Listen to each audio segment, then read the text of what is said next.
Assalamualaikum warahmatullahi wabarakatuh. Sebelumnya perkenalkan, kami dari kelompok 2 yang beranggotakan saya Herman Fajri Pratama dengan NIM 50 12 10 15 3 dan teman-teman saya. Baiklah, dengan saya Deva Fitriani dengan NIM 50 12 10 14 8 dan saya Akita Rahayu dengan NIM 50 12 10 131 dan saya Barakati Saliha dengan NIM 50 12 10 14 6. Baik, di sini saya akan mempresentasikan materi kami yang berjudul Stabilitas Sistem Keuangan.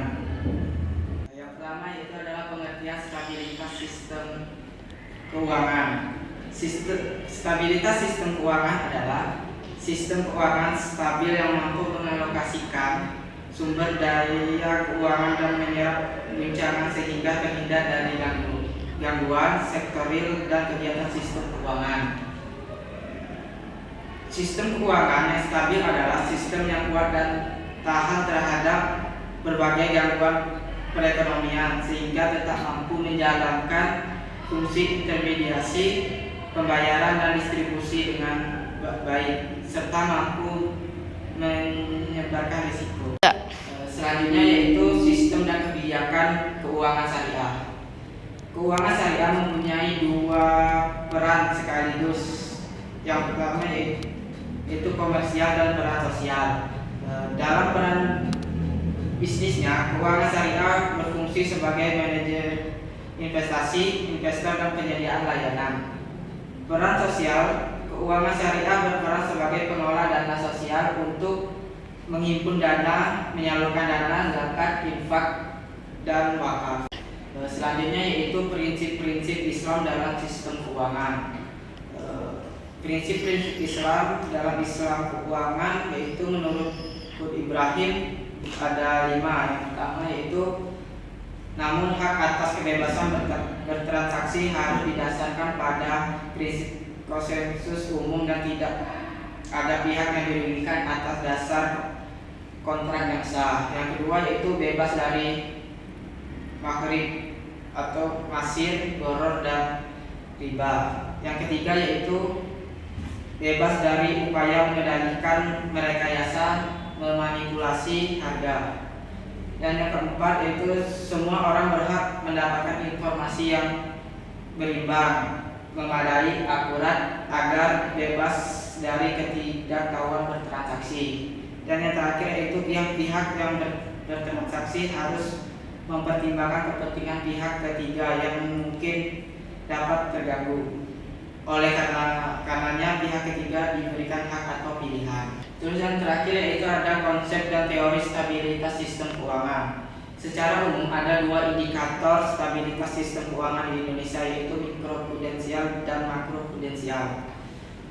Adapun kebijakan makroprudensial yaitu adalah salah satu kebijakan utama dari Bank Indonesia yang ditetapkan dan dilaksanakan dalam mencegah dan mengurangi adanya risiko sistematik, mendorong fungsi intermediasi lembaga keuangan serta meningkatkan akses dan efisiensi sistem keuangan dalam rangka menjaga stabilitas sistem keuangan negara.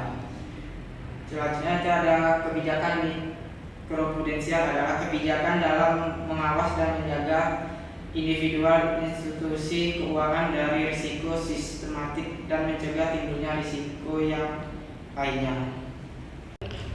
Baik, selanjutnya di sini kami akan menjawab pertanyaan dari masing-masing kelompok yang akan dijawab oleh teman-teman saya.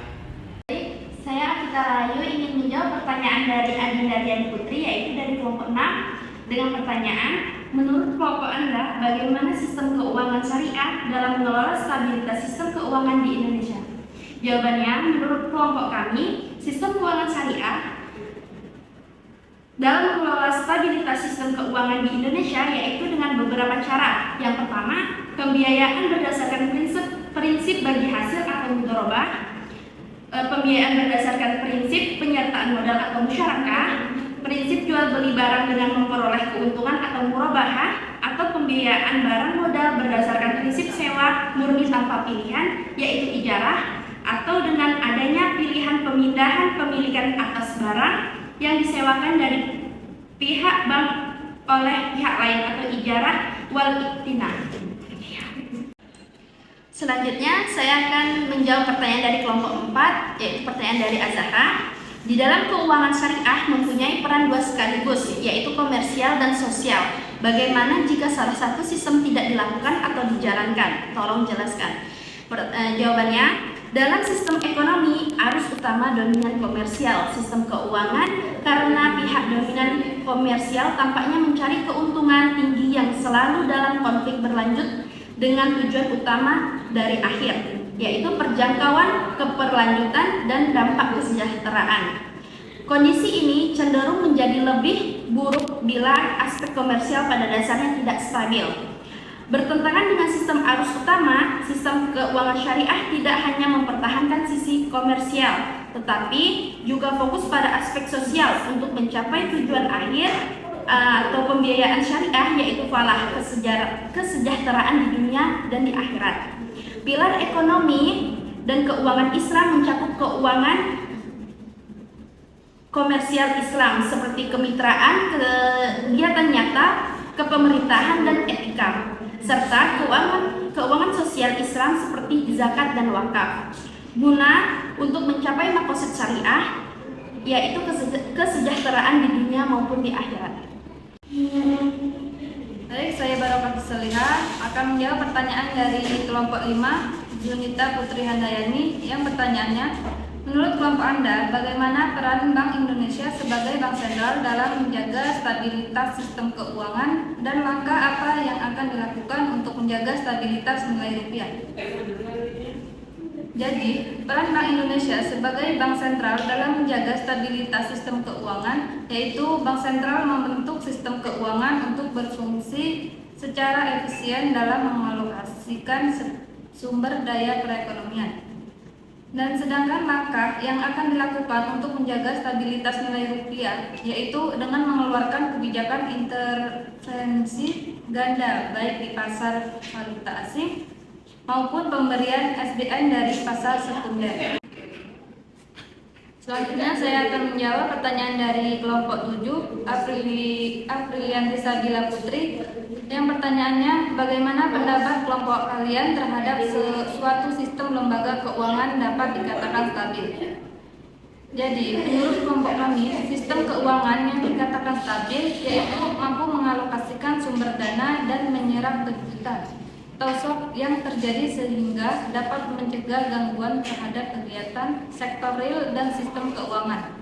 Sistem keuangannya yang stabil adalah sistem keuangan yang kuat dan tahan terhadap berbagai gangguan ekonomi, sehingga tetap mampu melakukan fungsi intermediasi, melaksanakan pembayaran, dan menyebar risiko secara baik.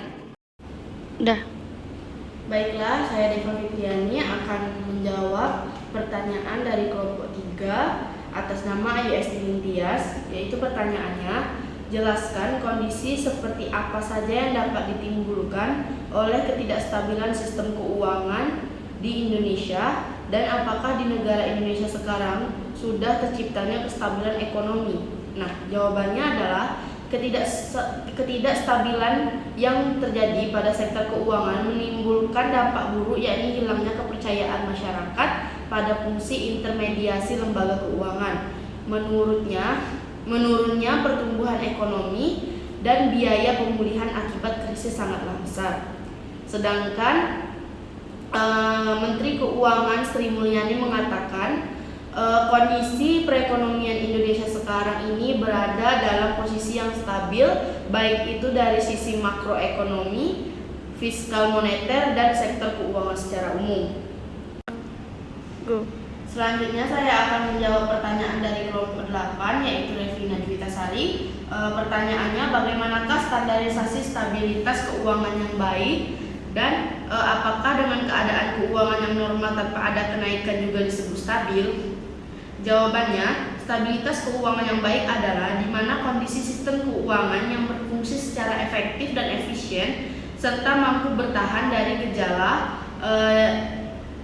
gejolak yang bersumber dari dalam negeri maupun luar negeri, Dan juga jika suatu kondisi keuangan sedang di kondisi normal itu dapat dikatakan stabil karena stabilitas keuangan yang stabil itu dapat mencegah gangguan terhadap kegiatan sektor real dan perekonomian.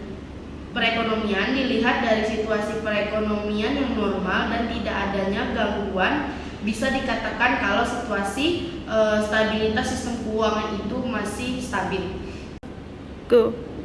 Selanjutnya saya akan menjawab pertanyaan dari kelompok 1 atas nama Friska Silvi Ananda, di mana pertanyaannya di dalam slide PPT itu kan ada prinsip-prinsip Islam dalam sistem keuangan pada poin ketiga, yaitu bebas dari upaya mengendalikan, merekayasa dan memanipulasi harga.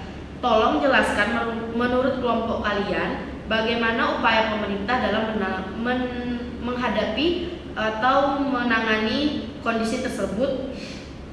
Jawabannya adalah upaya pemerintah mencegah adanya penyelewangan di sistem keuangan syariah adalah dengan membangun lembaga fasilitator sistem keuangan syariah seperti Bank Indonesia, Otoritas Jasa Keuangan, DSN MUI, IAI dan DDS. Nah, lembaga ini akan mengawasi mekanisme sistem keuangan syariah agar tetap sesuai prinsip-prinsip sistem keuangan syariah.